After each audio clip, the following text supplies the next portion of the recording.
इतिहास से लेकर आज तक अगर देखा जाए तो वक्त किसके साथ ज्यादा देर तक रुका है?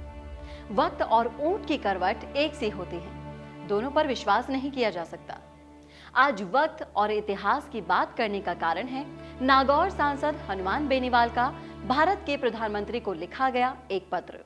क्या था इस पत्र में, पहले आप देखिए, फिर बात करते हैं इस पत्र की। इस पत्र में बात है केसीसी यानी कि खेतड़ी कॉपर कॉम्प्लेक्स, खेतड़ी नगर, राजस्थान की। इसमें सांसद हनुमान बेनीवाल बात कर रहे हैं केसीसी की। क्या है ये केसीसी? इस मामले को जानने के लिए हमें वक्त के पन्नों से कुछ धूल हटानी होगी। मेक इन इंडिया की शुरुआत करने वाली देश की सिरमौर कंपनियों में से थी केसीसी। कमाई के मामले में तो कुछ इस कदर थी कि 1992 में सिल्वर जुबली के कार्यक्रम में करोड़ों रुपए खर्च कर दिए। इस कहानी की शुरुआत होती है 20वीं सदी से। जियोलॉजिकल सर्वे ऑफ इंडिया की एक टीम ने यहां तांबे की खोज की। उसके बाद नेशनल माइनिंग डेवलपमेंट कॉरपोरेशन ने यहां खेतड़ी खान का विकास कर दिया। वक्त बीता और दिन आया 9 नवंबर 1967 का। इस दिन नींव रखी गई HCL यानी कि हिंदुस्तान कॉपर लिमिटेड की, और करीब 8 साल के बाद 5 फरवरी 1975 को HCL की केसीसी यूनिट यानी कि खेतड़ी कॉपर कॉम्प्लेक्स में उत्पादन करना शुरू किया।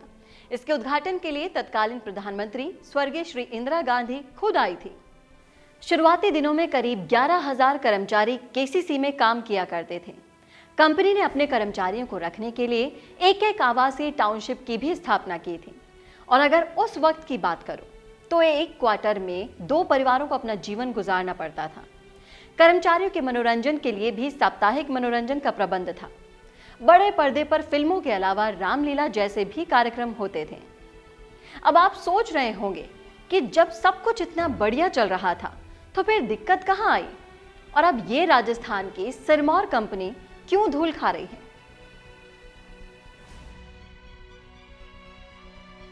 1996 तक मानो किसी को कानो कान खबर नहीं थी इस बुरे वक्त की। भर्तियां भी चल रही थी और काम भी। फिर वक्त आया 1998 का, जब पूरे देश में माहौल बना निजीकरण का। ये बात सुनकर कंपनी में विद्रोह सा छिड़ गया। 13 कर्मचारी नेता गिरफ्तार हुए और हजारों लोगों ने VRS लेना शुरू कर दिया, यानी कि इच्छित सेवानिवृत्ति। और ये सिलसिला यही नहीं रुका, उसके बाद भी हजारों कर्मचारियों ने केसीसी छोड़ दिया।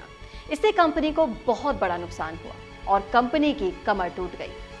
उसके बाद तो कंपनी में अकाल सा पड़ गया। 2008 में कंपनी को मेंटेनेंस के नाम पर शटडाउन किया गया, जो आज 12 साल होने पर भी फिर से शुरू न हो सकी। जिस केसीसी में काम करने के लिए मजदूर इंतजार किया करते थे, अब वो केसीसी मजदूरों की राह देखने लगा। जिन घरों में रहने के लिए जगह नहीं थी, वो अब खंडर बन गए।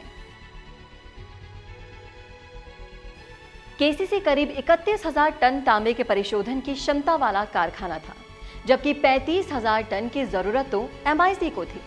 जैसे तैसे कोशिशों के चलते केसीसी चली तो सही, पर ज्यादा दिन इस नुकसान को अपने कंधों पर लेकर नहीं चल सके और आखिरकार हजारों कर्मचारियों का पेट पालने वाली केसीसी खुद किसी मसीहे की मोहताज हो गई।